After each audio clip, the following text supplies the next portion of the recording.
Welcome. Baruch atah Adonai Eloheinu melech haolam asher kitshanu b'mitzvotav v'tzivanu la'asok b'divrei Torah. We're going to go into the screen share. And I'm actually going to finish up what we started, that introduction that, let's make sure that I am in the right place.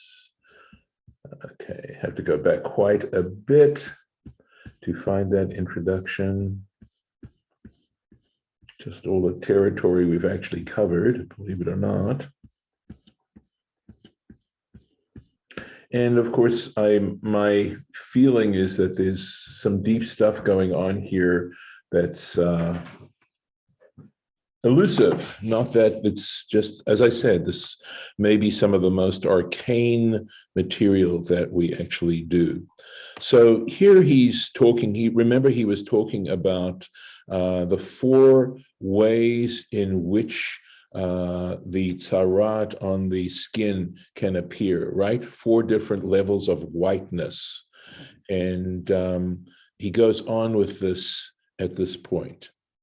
And this is something that one only knows if one studies rabbinic material like the Mishnah, which is the oral law.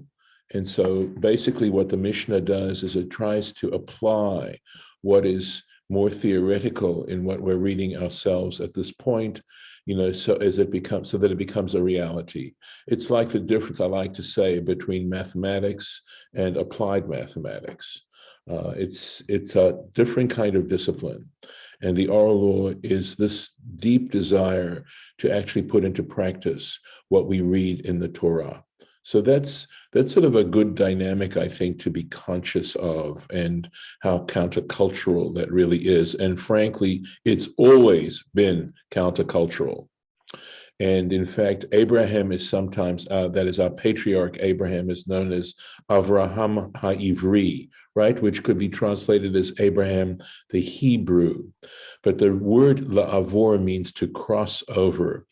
And that's partially because he came from Babylonia, he crossed over the river Euphrates to enter into the land of Canaan at the time, but it's also understood as being metaphoric in the sense that Abraham stood on one side and the rest of humanity, just for the sake of the story, was standing on the other side, which is talking about countercultural. So one has to make a decision. That's the nature of being a Hebrew, is that you're willing to not just assume that the culture in which you live, which is like it's like an ocean, right? Or like the air that surrounds you, to be able to give a critique of that. And of course, I'm very aware of other cultures that do not laud the physical and the material and try to lead us in a more spiritual direction and say the real value of living and the real significance of living is discovering that spiritual element. So going on here, V'hinei shtei marot harishonot. He says the first two appearances of this whiteness, right? Baheret, that's Snow White, Us-8, and the Se-8, which could be a swelling or something like that, right? That's what they're called. Baheret could mean spots, but I'm just reminding you of the level of whiteness in which they appear. Nikraot avot, they are referred to as principal appearances of Tazra'at, principal manifestations of Tazra'at. Why? Mipnei shehem mefurashot bakra. And the reason is that Scripture describes them in detail. Scripture itself describes them in detail. V'gam yesh lomar, and one could also say, mipnei shehen ikar tchonet halovin, and one could also say they are the essential characteristics of the whiteness that's described there in how it appears on the skin. V'hashtayim ha'acharonot, and the two later ones, the two later ones of the four, excuse me, that is sapachat, and the also it's also called sapachat, different kind of sapachat. Okay. Incidentally, I was looking up the word sapachat, and it is apparently, if I'm not mistaken, the modern Hebrew word, excuse me, for psoriasis. Not entirely surprising. At any rate, they are sapachat. So there's the sapachat that is kesid hahechal, that looks like the whiteness of the sanctuary in the temple, the main building there. The sapachat, and there's also another sapachat, kekrum beitza, which looks as white as the membrane of an egg.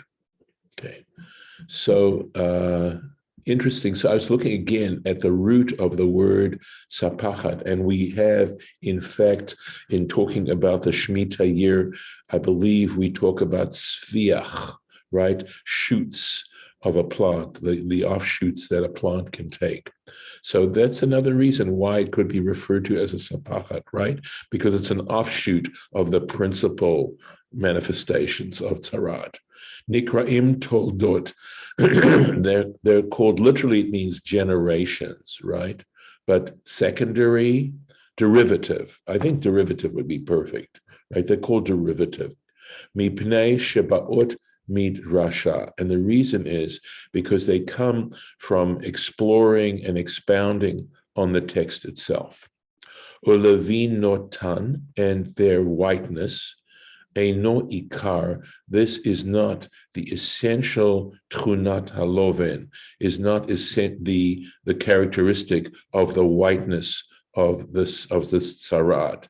It's not the main way in which it appears. V'lachein nikraot b'shem sapachat, and that's exactly the reason he says that they're given this name sapachat, because it's like offshoots. Lomar, to say, shehem tefelim le'ikarei hamarot, to say that tafel would be secondary, right? They're not as important, something like that, like the main ikarei hamarot, like the main appearances. And then he explains he uses a different reference to this word, this root sapachat, right? Milashon sapchenina alachat hakahunot. And fortunately, this is a reference to First Book of Samuel, chapter 2, verse 36. And basically, place me, please, Naz, please, into one of the priest's offices. And this was someone who could no longer serve as a priest at the altar. So the idea of sabcheni means, put me into a secondary position. At least let me remain a priest to some extent. So there's actually used as a verb.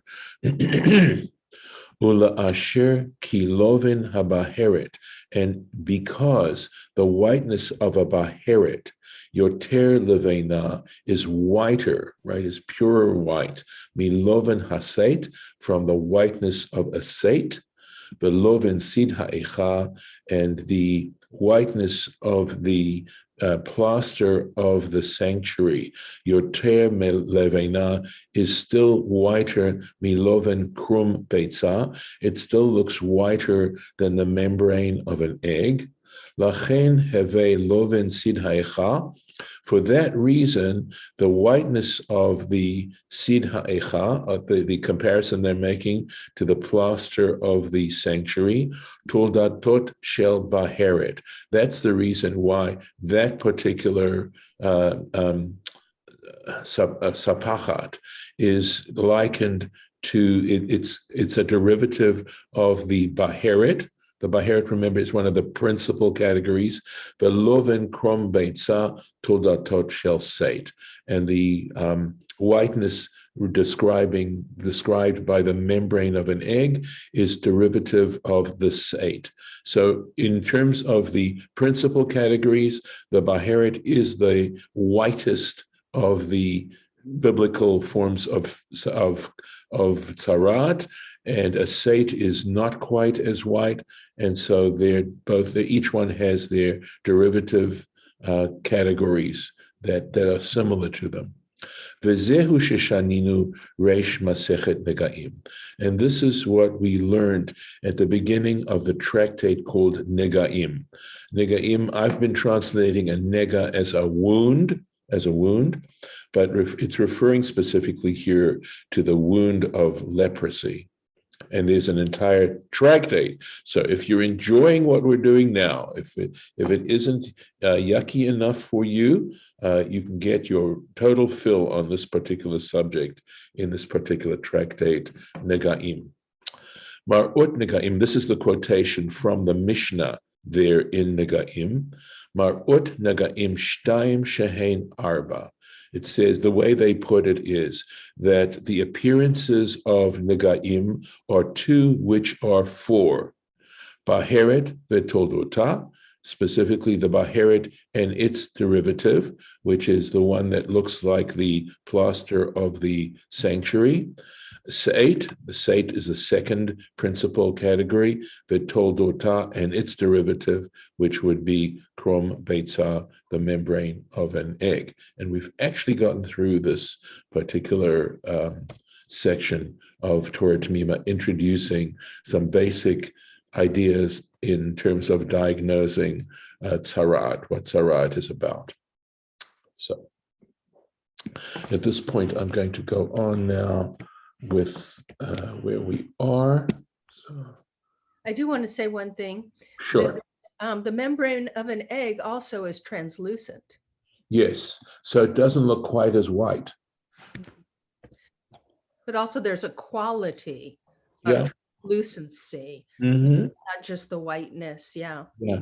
No, it almost is gray. It's almost a gray color, actually.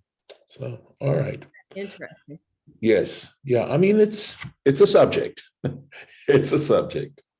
So going on now, we were talking about chronic form of leprosy. We're back into discussing the leprosy that occurs on the skin of a person.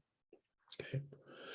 V'im faroach tirfrach ha. So if in fact this Tazra'at spreads, farach tifrach, it develops. And let's see here, or in the skin. And this is something that Harlan had mentioned some time ago. This is it just shows you that to some extent, the way in which this is dealt with is very arbitrary. We've already recognized how arbitrary it is because the priest is the one who has to diagnose this. And it can't be diagnosed by a person who does not have the status of a priest.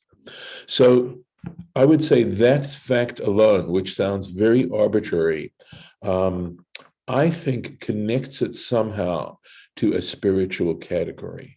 It's saying essentially that the process of dealing with Tazra'at and what has caused it and why this is now manifesting itself on a person has to do with spiritual issues that are dealt with essentially by a priest. And remember, part of what the priest does is to act as a medium by which the person, in some cases when it's the individual, in some cases it's the Jewish people, but they act as a conduit to take that expression on the part of the individual or on the part of the community upwards, heavenwards, and to sort of change it into using physical means to develop spiritual communication, that we can look at what's going on. If we try to sort of dig around and deconstruct what's going on there, or even try to take a longer view at what's really going on here, it's saying that there are some deep spiritual issues that are being attended to through the priest. And the very fact that it's only the priest who can do it has partially to do with a reward given to Aaron, and also the forgiveness, you understand? I mean, it's so significant from a literary standpoint that Aaron is the one who does the golden calf, and then he's the one who has to represent the people. So the idea of deep, deep forgiveness, and forgiveness that is genuine and forgiveness that is deserved, not simply tossing off forgiving ourselves, but finding ways to forgive ourselves for very deep things that involve a lot of psychological issues. So this is what I think is going on underneath all of this, so that when the rabbis talk about the diagnosis, that the actual appearance of Tazra'at has to do with Lashon Hara. Lashon Hara is, in fact, it's talk, right? You're talking about something. You're not hitting a person, you're not stealing property from them, you're talking about them. And yet what's happening is a change is taking place because of how you're talking about them, that it is changing their reputation. You're destroying in some ways their reputation. And that is not a small thing. It doesn't have a clear physical representation, but we know that it can certainly have physical results. And so the person who's causing this is on that person's side is going to be accountable for it. And yet there's a way in which to work this out. So again, it gets into the fact that we have an imperfect world. We have to live in an imperfect world. If the world were perfect to begin with, there'd be no reason to be alive at all. There'd be no reason from a theological point of view to even create it. But the fact that it has to be an imperfect world also means that there needs to be processes by which tshuva can be created. And I think that is the profound message when the rabbis say, before the world was created, tshuva was created. And that's what we're talking about here. And the fact that it's got all these clinical details and stuff like that is because that is the way the world operates. And being able to open our minds and open our hearts to be able to embrace these things as well are actually extremely important in terms of tshuva, in terms of being able to go through this very deep process. So here's what's going on. This is this next very arbitrary thing. So we're saying that there are manifestations of this Tazra'at, right, on the skin. The chista haTzara'at it kol or hanega, and the Tazra'at, this Tazra'at covers all the skin of the person who has been affected by this. Meirosho, from his head, v'ad raglav, until his feet. L'chol mar'eh einei hakohen, according to everything that the eyes of the kohen can see. So as I said, Harlan mentioned this earlier on, and we're going to finish this up a little bit more. So Rashi, meirosho, from his head, shel adam ve'ad raglav. In other words, from the rosh doesn't always mean your head. It can mean also the beginning of something like Rosh Hashanah, but it means from the head of a person up to his feet. L'chol mar'eh einei hakohen. So, in other words, according to all that the eyes of the priest can see. And the fact that it says the eyes of the priest, prat lakohen, this would exclude a kohen, shechashach me'oro, whose vision, literally it means whose light darkened. In other words, who isn't well-sighted, who can't see, doesn't have 20/20 vision. Okay, let's go on. V'ra'ah hakohen, and the kohen sees, v'hinei, and indeed, kista haTzara'at et kol b'saro. The Tazra'at is covering his entire body. V'tihar ha'et hanega. He shall declare this wound, right, or the one who's wounded, to be clean. He is no longer in a state of Tazra'at. Kulo hafach lavan, all of him has turned white, all the appearance on the skin has turned white. Tahor hu, indeed, he is considered tahor. Okay. So very interesting, right? You'd think it was really, a worse situation, and yet it turns out it's no longer considered Tazra'at. So, as I said, Tazra'at is this sort of arbitrary way of designating a certain particular series of symptoms. Basically, we know 3 types of symptoms, at least according to the Torah Temimah. Okay. Going on. Uveyom hiraot bo, and on the day when it appears in him, basar chai. So chai means fresh or alive. Basar, flesh. Yitma, he becomes tameh again. So the moment there's any appearance of either healthy, chai could also mean healthy flesh, he is considered impure. Now, talk about inconsistency and arbitrariness, right? And it's going to go on quite a bit here. I'm going to have to stop here, just in case some of you might have a question. But I hope this discussion has been helpful in terms of how we approach this whole thing. Actually, we're here, but we're also here in the Rashi. We have this particular Rashi here to deal with. I'm going to put in a bookmark. So there's the bookmark, and I'm going to put in another arrow there. So any comments at this point as we leave this particular Parsha dealing with the diagnosis of Tazra'at? And I'm going to stop the share. I have been interested in certain people that are transmitting knowledge these days, let's put it that way. And one person in particular is talking about how everything is energy, and the way of the future medicine healing is through vibration and through. So some of this is coming through to me as that the source of all. It's all, and if the priest can have the ability to be the conduit of change through the source of all, that's what's coming through to me. Yes. Actually, yeah. That's interesting.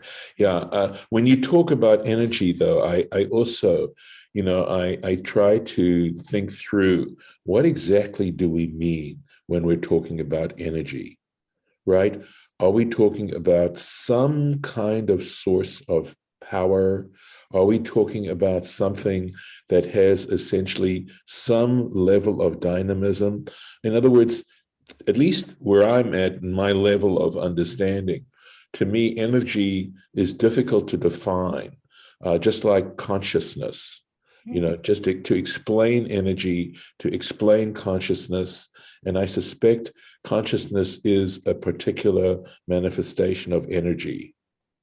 So when we talk about this word energy, are we talking about something like, and maybe this is a misapplication, but something like the very life force, right? Something that in a sense animates, reality. This is what these teachers that I'm finding are talking about, not just energy, because that's just one of the words and one of the ways that they're trying to describe this. And it is, you're right, it's the source of all. It's something that is almost, you're not able to really comprehend it.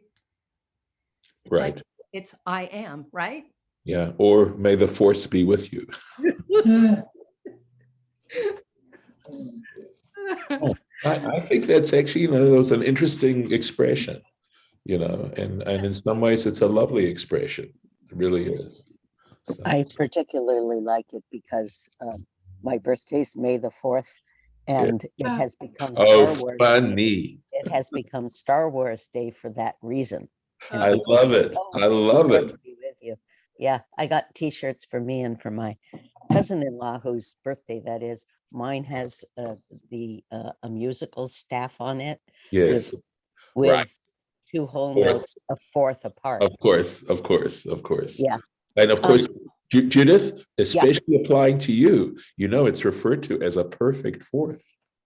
Ooh, I think that it was also called the devil's interval Oh, really? at one point.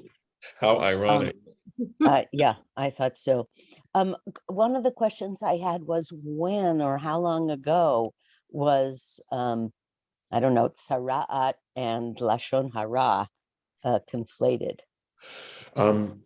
It is actually suggested in the Torah itself, because we see actually in some narratives the appearance of leprosy. So you may recollect that when Moses appears at the burning bush, one of the things happens is he's told to put his hand into his bosom, and when he removes his hand, it is leprous. Okay, it's got tzara'at. And right before that, he has in some ways suggested that the Israelites aren't going to listen to him. In other words, he has, in a sense, maligned the Israelites. So there's that connection. And then you have the story of Miriam, right, who she and Aaron have complained to God as to Moses. I won't necessarily explain the rabbinic interpretation of that, but there's a rabbinic interpretation that basically is that they're complaining to God as to why Moses hasn't performed his conjugal rights with Tzipporah, okay? And again, it's going to take me way too long to explain that nature, that whole thing. It's in Numbers. And the point is that at the end of that complaint, right, it's a beautiful passage, actually, which talks about the nature of Moses' prophecy. But at the end of that, Miriam has signs of leprosy. And that's where Moses says, El na refa na la, oh God, please heal her. But again, it's associated with the fact that Miriam and Aaron have gone and badmouthed Moses to God, or maybe they're saying it around the place. And so the reason why Aaron is not stricken with leprosy is only because he's a priest. But the idea is that it's not just Miriam who's doing this. Aaron, there are places we've already had moments where someone deserved a certain kind of punishment and was not punished. But the interpreters have been very quick to indicate that that person was only spared for some other reason. So there are two examples in the Torah itself that link leprosy with Lashon Hara. And I want to say how thrilled I am to see Karen, who is back with us. And I'm going to stop the recording here and wish you all a Shabbat Shalom.